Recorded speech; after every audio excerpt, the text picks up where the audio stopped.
High নিউজে সকলকে স্বাগত। সঙ্গে রয়েছে আমি রিম্পি। শুরু করছে নিউজ টুডে। আর শুরুতে চোখ রাখবো আজকের হেডলাইন্সে।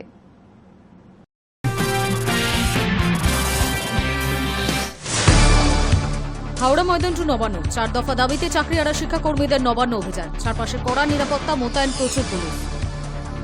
টানা বৃষ্টিতে জল থই অবস্থা গোটা দক্ষিণবঙ্গে। সপ্তাহে দ্বিতীয় দিন মঙ্গলবার আরও বাড়ল বৃষ্টি। জলমগ্ন শহর কলকাতার বিস্তীর্ণ এলাকা, পথে পরিবহন অপর্যাপ্ত। টানা বৃষ্টিতে বিপর্যস্ত কলকাতা ও শহরতলির স্বাভাবিক জনজীবন। কলকাতার একাধিক এলাকা জলমগ্ন, দুর্ভোগে যাত্রীরা। একনাগাড়ে বৃষ্টি, জমা জলে বিপর্যস্ত ট্রেন পরিষেবা। বৃষ্টির জেরে রেল লাইনে জল জমে ব্যাহত উত্তর ও দক্ষিণ শহরতলির ট্রেন চলাচল। নিয়োগের ক্ষেত্রে প্রার্থীদের বয়সসীমা নিয়ে আপত্তি জানিয়েছেন বঞ্চিতেরা। সোমবার বিচারপতি সৌগত ভট্টাচার্য সিঙ্গল বেঞ্চ ওই বিষয়ে হস্তক্ষেপ করেনি, তাই ডিভিশন বেঞ্চে দ্বারস্থ বঞ্চিত চাকরি প্রার্থীরা। এসএসসি নতুন নিয়োগ বিধি নিয়ে সিঙ্গেল বেঞ্চের রায়কে চ্যালেঞ্জ করে ডিভিশন বেঞ্চে গেলেন বঞ্চিত চাকরি প্রার্থীরা। মঙ্গলবার বিচারপতি সৌমেন সেনের ডিভিশন বেঞ্চে দৃষ্টি আকর্ষণ করেন তাদের আইনজীবী। তাদের বক্তব্য, নতুন নিয়োগ বিধি নিয়ে হস্তক্ষেপ করেনি সিঙ্গেল বেঞ্চ।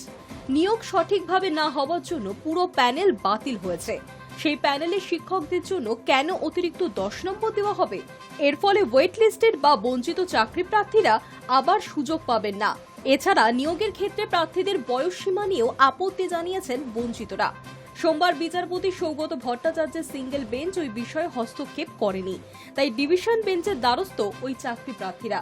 এই নিয়ে ডিভিশন বেঞ্চে দৃষ্টি আকর্ষণ করেন আইনজীবী ফিরদৌস সামিম।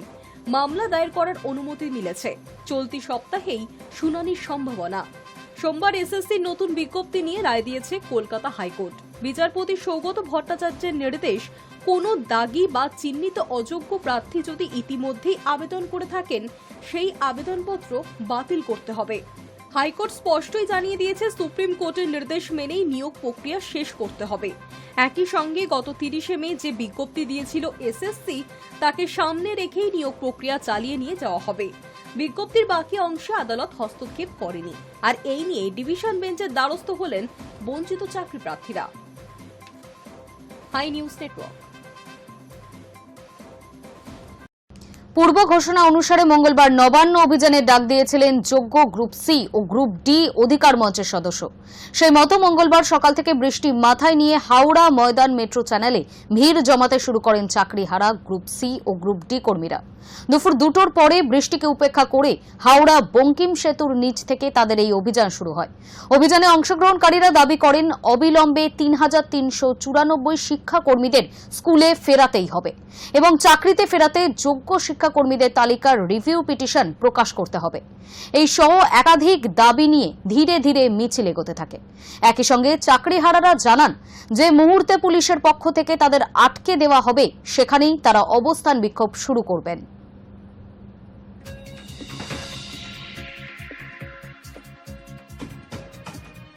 আমরা চাইছি যোগ্য শিক্ষাকর্মীদের সহিত মাননীয় মুখ্যমন্ত্রী আজকে নবান্ন সভা গিয়ে সাক্ষাৎ করুন, তাদের বর্তমান অবস্থা সম্পর্কে অবগত হন এবং তাদের যোগ্যতার সার্টিফাইড লিস্ট সহ অন্যান্য দাবি পূরণের মধ্যে দিয়ে যোগ্যতা ও মেধার ভিত্তিতে যারা চাকরি অর্জন করেছিল তাদেরকে স্কুলে ফেরানোর ব্যবস্থাকে প্রশস্ত করুন। টানা বৃষ্টিতে বিপর্যস্ত কলকাতা এবং শহরতলির স্বাভাবিক জনজীবন। ঠনঠনিয়া, কলেজ স্ট্রিট, বউবাজারের একাংশ থেকে শুরু করে বেহালা, গার্ডেন রিচ, মেটিয়া বুরুজ সহ বিস্তীর্ণ অঞ্চলে জল জমেছে। টানা বৃষ্টিতে বিপর্যস্ত কলকাতা এবং শহরতলির স্বাভাবিক জনজীবন। কলকাতার বেশ কিছু জায়গায় জল জমে গিয়েছে। কলকাতা পুলিশের সদর দপ্তর লালবাজারের সামনে কিছু জায়গায় জল জমতে শুরু করেছে। ফিয়ার্স লেন, বিবি Ganguly street, central avenue, north port থানা লাগোয়া এলাকা বেশ কিছু জায়গায় জলমগ্ন। কাকুরগাছি, পাতিপুকুর এবং উল্টোডাঙ্গা আন্ডারপাসেও জমেছে জল। কোথাও কোথাও গোড়ালি অব্দি, তো কোথাও হাঁটুর কাছাকাছি পর্যন্ত জল জমতে শুরু করেছে বলে কলকাতা পুলিশ সূত্রে খবর। কলকাতার উত্তর থেকে দক্ষিণ সর্বত্রই কম বেশি সমস্যার মধ্যে পড়েছেন শহরবাসী। বিভিন্ন গলিপথও জলমগ্ন। কলকাতা পৌরসভা সূত্রে খবর, প্রবল বৃষ্টির ফলে ঠনঠনিয়া, কলেজ স্ট্রিট, বউবাজারের একাংশ থেকে শুরু করে বেহালা, গার্ডেন রিচ, মেটিয়া বুরুজ সহ বিস্তীর্ণ অঞ্চলে জল জমেছে। আর এই সমস্ত এলাকা থেকে জল বার করার চেষ্টাও শুরু হয়েছে। তবে যেহেতু অনেকক্ষণ ধরে বৃষ্টি হচ্ছে তাই জল নামতে দেরি হচ্ছে। ওই সময় কলকাতার নিকাশি লক গেটগুলি বন্ধ করে দেওয়া হবে, ফলে জল নামতে আরও অনেকটা সময় লাগতে পারে বলে কলকাতা পৌরসভা সূত্রে খবর। সোমবারও কলকাতা এবং শহরতলিতে প্রায় সারাদিন ধরেই বিক্ষিপ্তভাবে বৃষ্টি হয়েছে। তারপরে রাতভর বৃষ্টিতে জল যন্ত্রণা বৃদ্ধি পেয়েছে শহরবাসীর। মঙ্গলবার সকাল হতেই দেখা গিয়েছে শহরের বিভিন্ন অঞ্চলে জল জমতে শুরু করে দিয়েছে। মঙ্গলবারও সারাদিন ধরেই কম বেশি বৃষ্টির সম্ভাবনা রয়েছে, আর সেক্ষেত্রে বৃষ্টির পরিমাণ আরও বৃদ্ধি পেলে জল জমার পরিমাণও বৃদ্ধি পেতে পারে বলে মনে করা হচ্ছে। রাজ্যে এই মুহূর্তে বর্ষার বাতাস অত্যন্ত সক্রিয়, সেই সঙ্গে গাঙ্গেয় বঙ্গের উপর রয়েছে একটি ঘূর্ণাবর্ত এবং দুটি অক্ষরেখা। এর প্রভাবেই বৃষ্টি হচ্ছে দক্ষিণের বিস্তীর্ণ অংশে। কলকাতাতে সোমবার রাত থেকে এক নাগাড়ে বৃষ্টি চলছে, যার ফলে শিয়ালদা মেন শাখাতেও কিছু জায়গায় লাইনে জল জমতে শুরু করেছে বলে প্রাথমিকভাবে জানা যাচ্ছে। মঙ্গলবার সকাল থেকে বেশ কিছু ট্রেন নির্ধারিত সময়ের চেয়ে কিছুটা দেরিতে চলাচল করছে, ফলে সকালের বৃষ্টির দুর্ভোগের মধ্যেই সমস্যা আরও বৃদ্ধি পেয়েছে অফিস যাত্রীদের। রাস্তাতেও জল জমে থাকার কারণে গাড়ি চলছে ধীর গতিতে। শহরের বেশ কিছু জায়গায় ফুটপাতও জল জমে গিয়েছে, ফলে পথচারীদেরও যাতায়াতের সমস্যায় পড়তে হচ্ছে। Hi News network.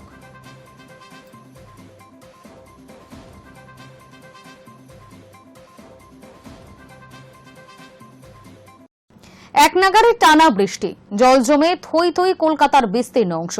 জমা জলে বিপর্যস্ত ট্রেন পরিষেবাও। বৃষ্টির জেরে রেল লাইনে জল জমে ব্যাহত উত্তর ও দক্ষিণ শহরতলি ট্রেন চলাচল। আষাঢ়ে গপ্প নয়, আষাঢ়ের টানা বর্ষণেই জল ছবি জল করছে গোটা দক্ষিণবঙ্গে। সপ্তাহটা শুরু হয়েছিল বৃষ্টি দিয়ে, দ্বিতীয় মঙ্গলবার তা আরও বাড়ল। টানা বৃষ্টিতে জলমগ্ন শহর কলকাতার বিস্তীর্ণ এলাকা।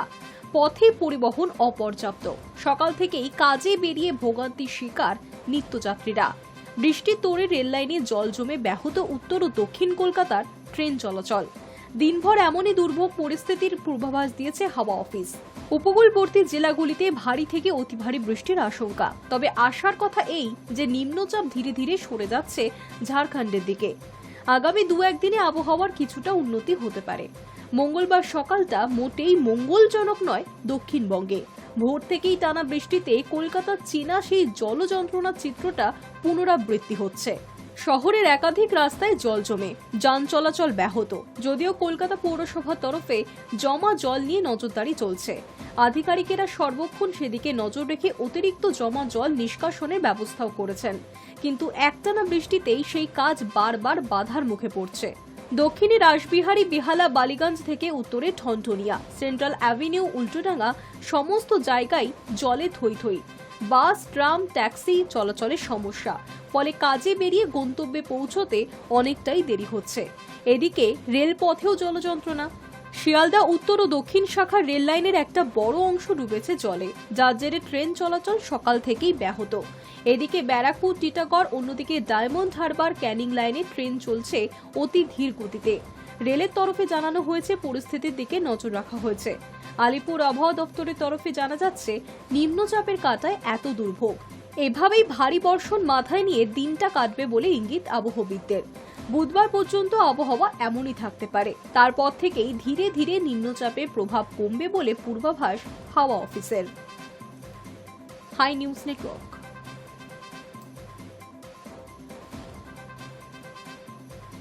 সপ্তাহের শুরুটা হয়েছিল বৃষ্টি দিয়ে, দ্বিতীয় দিনে তা আরও বাড়ল। টানা বৃষ্টিতে জলমগ্ন বহু এলাকা, বিপর্যস্ত পরিবহন ব্যবস্থা, ভোগান্তির শিকার নিত্যযাত্রীরা। দিনভর এমনটাই পরিস্থিতি জারি থাকবে বলে জানালো হাওয়া অফিস। টানা বর্ষণে জল থই থই অবস্থা গোটা দক্ষিণবঙ্গে। সপ্তাহটা শুরু হয়েছিল বৃষ্টি দিয়েই, দ্বিতীয় দিন মঙ্গলবার আরও বাড়ল বৃষ্টি। টানা বৃষ্টিতে জলমগ্ন শহর কলকাতার বিস্তীর্ণ এলাকা, পথে পরিবহন অপর্যাপ্ত, সকাল সকাল কাজে বেরিয়ে ভোগান্তির শিকার নিত্যযাত্রীরা। দিনভর এমনই দুর্যোগ পরিস্থিতির পূর্বাভাস শুনিয়েছে হাওয়া অফিস। উপকূলবর্তী জেলাগুলিতে ভারী থেকে অতি ভারী বৃষ্টির আশঙ্কা। তবে আশার কথা এই যে নিম্নচাপ ধীরে ধীরে সরে যাচ্ছে ঝাড়খণ্ডের দিকে। আগামী 2-1 দিনে আবহাওয়ার কিছুটা উন্নতি হতে পারে। ভোর থেকে টানা বৃষ্টিতে কলকাতার চেনা জল যন্ত্রণা চিত্রটা পুনরাবৃত্তি হয়েছে। শহরের রাস্তায় রাস্তায় জল জমেছে, যান চলাচল ব্যাহত হয়েছে। যদিও কলকাতা পুরসভার তরফে জল জমা নিয়ে নজরদারি চলছে। আধিকারিকরা সর্বক্ষণ সেদিকেই নজর রেখে অতিরিক্ত জমা জল নিষ্কাশনের ব্যবস্থা করছেন, কিন্তু একটানা বৃষ্টিতে সেই কাজ বারবার বাধার মুখে পড়ছে। বাস, ট্রাম, ট্যাক্সিতে চলাচলের সমস্যা হচ্ছে, ফলে কাজে বেরিয়ে গন্তব্যে পৌঁছাতে অনেকটাই দেরি হচ্ছে মানুষের। এদিকে রেলপথেও জলযন্ত্রণা। রেলের তরফে জানানো হয়েছে পরিস্থিতির দিকে নজর রাখা হয়েছে। আলিপুর আবহাওয়া দফতরের তরফে জানা যাচ্ছে নিম্নচাপের কাঁটায় এত দুর্ভোগ। আজ এইভাবেই ভারী বর্ষণ মাথায় নিয়ে দিনটা কাটবে বলেই ইঙ্গিত আবহাওয়াবিদদের। বুধবার পর্যন্ত আবহাওয়া এমনই থাকতে পারে, তারপর থেকে ধীরে ধীরে নিম্নচাপের প্রভাব কমবে বলেই পূর্বাভাস হাওয়া অফিসের। Hi News Network. গাঙ্গেয় পশ্চিমবঙ্গের মাথায় পাক খাচ্ছে নিম্নচাপ, যার জেরে লাগাতার বৃষ্টি। তার মধ্যে গোদের ওপর বিস্ফোরা হয়েছে ডিভিসি। দানা বাজছে প্লাবনের আশঙ্কা। রাজ্য জুড়ে দানা বাজছে জলাতঙ্ক, তবে রোগ নয়, বন্যার ভয়। গাঙ্গেয় পশ্চিমবঙ্গের মাথায় পাক খাচ্ছে নিম্নচাপ, যার জেরে লাগাতার বৃষ্টি। মঙ্গলবার মধ্যরাত থেকে ভিজছে গোটা দক্ষিণবঙ্গ। হাওয়া অফিস জানিয়েছে, একে নিম্নচাপ, তার সঙ্গে আবার দোসর হয়েছে মৌসুমী অক্ষরেখাও। সব মিলিয়ে জেরবার অবস্থা। তার মধ্যেই আবার গোদের উপর বিস্ফোরা হয়েছে ডিভিসি। দানা বাজছে প্লাবনের আশঙ্কা। ডিভিসি সূত্রে জানা গিয়েছে, অতি বৃষ্টির কারণে ইতিমধ্যেই দুর্গাপুর ব্যারেজ থেকে 46,000 কিউসেক জল ছেড়েছে তারা। মাইথন ও পাঞ্চেত থেকেও ছাড়া হয়েছে 40,000 কিউসেক জল, যার জেরে দক্ষিণবঙ্গ জুড়ে বাড়ছে প্লাবনের আশঙ্কা।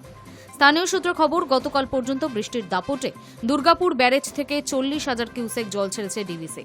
কিন্তু মাইথন ও পাঞ্চেত সংলগ্ন এলাকায় মেঘভাঙা বৃষ্টির কারণে বাড়তি জল জমেছে দুর্গাপুরে, যার জেরে আরও 6,000 কিউসেক জল ছাড়তে শুরু করেছে ডিভিসি। বরাবরই ডিভিসির এই জল ছাড়ার প্রবণতার মাসুল গুনেছে হাওড়া হুগলি জেলার বাসিন্দারা। ভেসে গিয়েছে চারপাশ, নষ্ট হয়েছে ফসল। ডিভিসির বিরুদ্ধে খড়গহস্তে আসরে নামতে দেখা গিয়েছে রাজ্য সরকারকেও। রবিবার থেকে রাজ্যে বৃষ্টির পরিমাণ বাড়তেই ফের হাজার হাজার কিউসেক জল ছাড়তে শুরু করেছে দামোদর ভ্যালি কর্পোরেশন।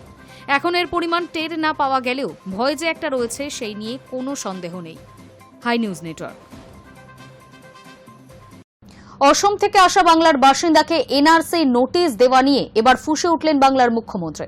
মঙ্গলবার এক স্যান্ডেলে বিষয়টিকে উল্লেখ করে কেন্দ্রের বিজেপি সরকারকে কার্যত তুলোধনা করেছেন তিনি। এনআরসির জেরে চরম ভোগান্তিতে দিনহাটার প্রবীণ বাসিন্দা। অসম সরকারের নোটিশে তীব্র চাঞ্চল্য। বংশ পরম্পরায় দিনহাটায় বসবাস করলেও 50 বছর বয়সে এসে এক নজিরবিহীন সংকটের মুখে পড়েছেন দিনহাটা মহকুমার চৌধুরীহাটের সাদিয়ালের কুঠি এলাকার বাসিন্দা উত্তম কুমার ব্রজবাসী। উত্তম কুমার ব্রজবাসীর আইনজীবী অপূর্ব সিনহা এই ঘটনায় গভীর উদ্বেগ প্রকাশ করেছেন। তিনি বলেন, এনআরসি সংক্রান্ত এই মামলাটি অসম সরকার 2015 সালে শুরু করলেও সেই চিঠি 9 বছর পর অর্থাৎ 2024 সালের ডিসেম্বরে কোচবিহার জেলা পুলিশ সুপারের দফতরে পৌঁছায়। পরবর্তীতে 2025 সালের জানুয়ারি মাসে উত্তম কুমার ব্রজবাসী সেই এনআরসি সংক্রান্ত চিঠিটি পান। দেখা যাচ্ছে 2015-তে হচ্ছে কেস হয়েছে আর 2024-এ নোটিশ এসছে। কত বছর পর? প্রায় 9 বছর পর নোটিশ এলো। জানি না এটা কীরকম কী ঘটনা। আর সবচেয়ে আরেকটা আশ্চর্যজনক ঘটনা, আসামের এই নোটিশটা প্রায় এনআরসি বকলমে, এটা হচ্ছে কোচবিহার এসপি অফিস মারফত এসছে। দেখা যাচ্ছে এখানে যে সিলটি আছে সেটা হচ্ছে 24/12/2024 সম্ভবত কোচবিহার সুপারিনটেন্ডেন্ট অফ পুলিশ এটা রিসিভ করেছে বা এটা সার্ভ করেছে, এবং উনি হচ্ছে সেই সিভিক ভলেন্টিয়ারকে দিয়ে পেয়েছে। যদি আসামের এনআরসিকে আমাদের ওয়েস্ট বেঙ্গল গভর্নমেন্ট যদি নাই ওয়েলকাম করে, তাহলে এসপিও এটাকে আবার কি করে সার্ভ করে। এবারে এনআরসি নোটিশ দেওয়ার ঘটনায় ফুঁসে উঠলেন মুখ্যমন্ত্রী মমতা বন্দ্যোপাধ্যায়।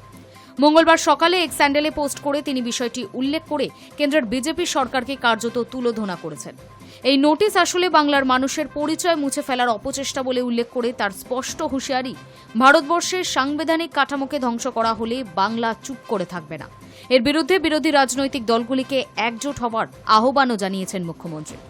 তিনি বলেন, এই উদ্বেগজনক পরিস্থিতিতে সমস্ত বিরোধী দলগুলি একজোট হওয়া এবং বিজেপির বিভাজনমূলক ও দমন পীড়নের বিরুদ্ধে রুখে দাঁড়ানো অত্যন্ত জরুরি।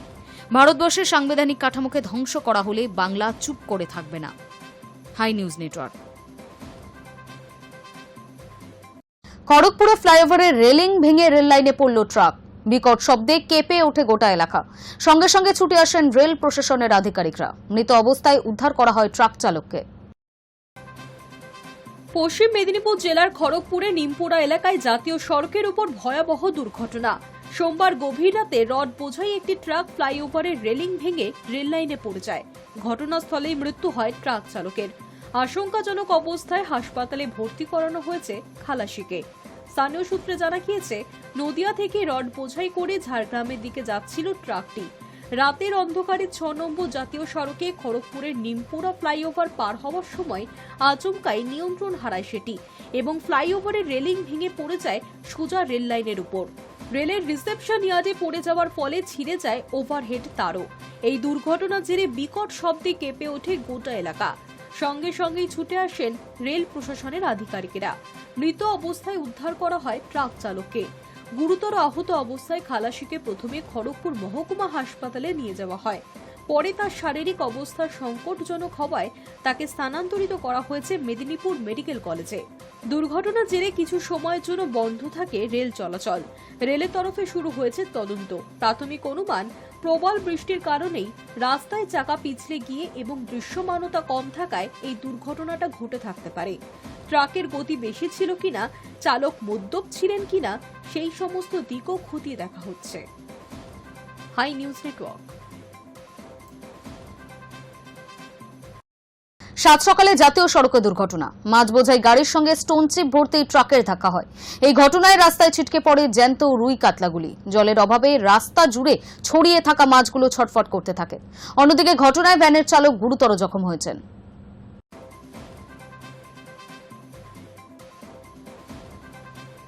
সাত সকালে জাতীয় সড়কে দুর্ঘটনা। মাছ বোঝাই গাড়ির সঙ্গে স্টোন চিপ ভর্তি ট্রাকের ধাক্কা। রাস্তায় ছিটকে পড়ল জ্যান্ত রুই কাতলা।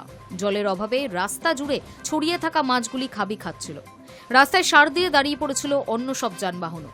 দুর্ঘটনা দেখে দৌড়ে যান স্থানীয় বাসিন্দারা, কিন্তু কারো নজর নেই রুই কাতলায়। একটা মাছও কেউ ছুঁয়ে দেখলেন না, বরং সবাই ব্যস্ত হয়ে পড়লেন ভ্যানের চালককে উদ্ধার করতে। তিনি গুরুতর জখম হন এই দুর্ঘটনায়। মঙ্গলবার সকালে এমন দৃশ্য দেখা গেল পশ্চিম মেদিনীপুরের গড়বেতা সংলগ্ন ধাদিকা এলাকার 60 নম্বর জাতীয় সড়কে। পুলিশ ও স্থানীয় সূত্রের খবর, মাছ বোঝাই পিকআপ ভ্যান এবং স্টোন চিপ বোঝাই ট্রাকের মধ্যে মুখোমুখি ধাক্কা লাগে। গুরুতর আহত হন পিকআপ ভ্যানের চালক। খবর পেয়ে ঘটনাস্থলে পৌঁছায় গড়বেতা থানার পুলিশ। আহতকে উদ্ধার করে নিয়ে যাওয়া হয় গড়বেতা গ্রামীণ হাসপাতালে। সেখানেই চিকিৎসা চলছে তার। আপাতত তার অবস্থা স্থিতিশীল। পুলিশ জানায়, পিকআপ ভ্যানটি গড়বেতা থেকে বিষ্ণুপুরের দিকে যাচ্ছিল, আর স্টোন চিপ বোঝাই ট্রাকটি গড়বেতার দিকে আসছিল। ধাদিকা এলাকায় বৃষ্টিতে এমনিতেই রাস্তা ভিজেছিল। গাড়ির চালক নিয়ন্ত্রণ হারিয়ে ফেলায় এই দুর্ঘটনাটি ঘটে। দুর্ঘটনায় পিকআপ ভ্যানের সামনের অংশ দুমড়ে মুচড়ে যায়। পিকআপ ভ্যানে থাকা মাছ ছিটকে পড়ে রাস্তার উপর। দ্রুত ছুটে আসেন স্থানীয়রা। তারা রাস্তার উপর পড়ে থাকা মাছ নিজেদের ঝুলিতে না ভরে পিকআপ ভ্যানের চালককে উদ্ধার করতেই ব্যস্ত হয়ে পড়েন। প্রাথমিক তদন্তে পুলিশের অনুমান, বৃষ্টির কারণেই এই দুর্ঘটনা। গড়বেতা থানার দায়িত্বপ্রাপ্ত পুলিশ আধিকারিক বলেন, দুর্ঘটনার ফলে সাময়িক সময়ের জন্য জাতীয় সড়কে যানজটের সৃষ্টি হয়। দ্রুত পরিস্থিতি নিয়ন্ত্রণে আনা হয়। High News network. ভোটমুখী বিহারে বিরোধী শিবিরকে টক্কর দিতে বড় চমক মুখ্যমন্ত্রী নীতিশ কুমারের। মঙ্গলবার মুখ্যমন্ত্রী জানিয়ে দিলেন, রাজ্যে নারী ক্ষমতায়নের লক্ষ্যে বিহারের সমস্ত সরকারি চাকরিতে মহিলাদের জন্য 35% সংরক্ষণ চালু করা হবে সরকারের তরফ থেকে।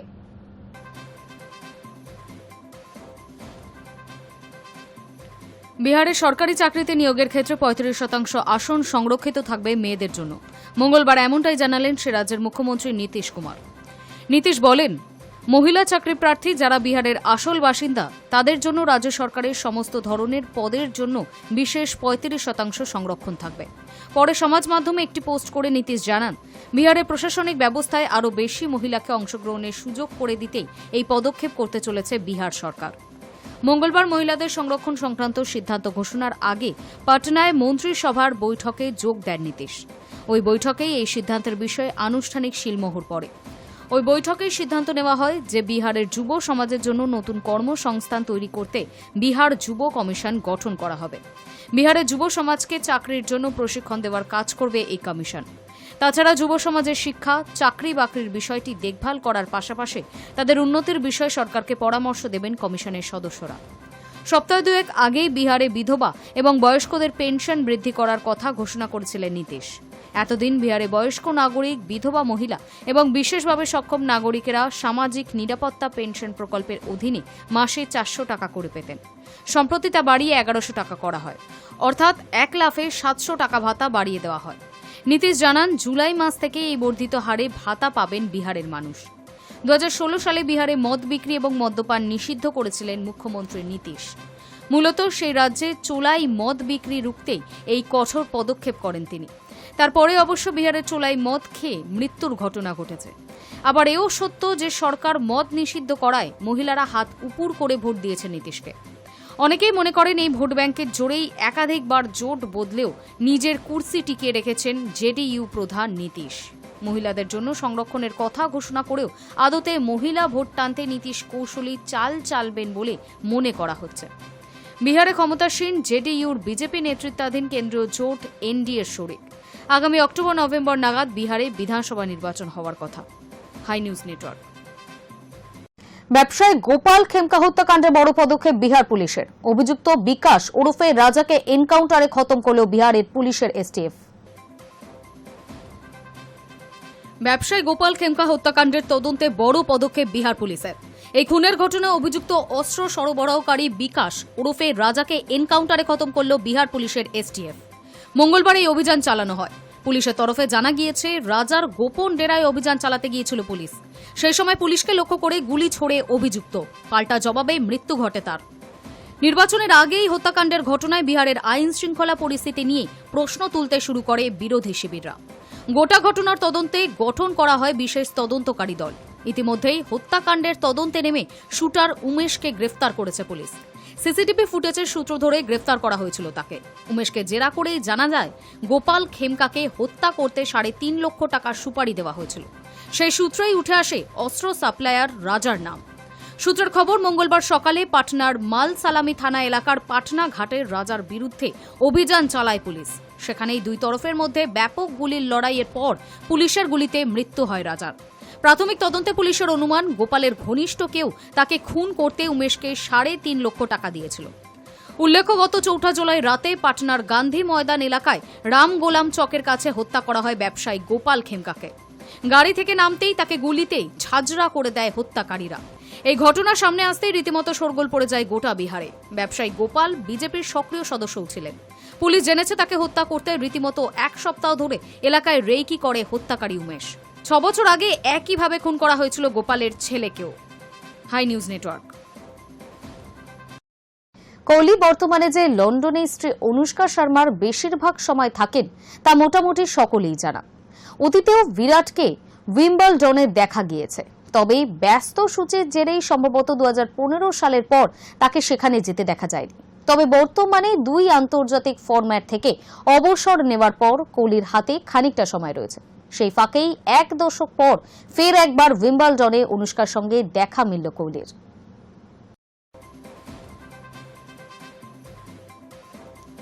মাঝে কেটে গিয়েছে 10টি বছর, তবে বিরাট কোহলি অনুষ্কা শর্মার প্রেমে এতটুকুও ভাটা পড়েনি।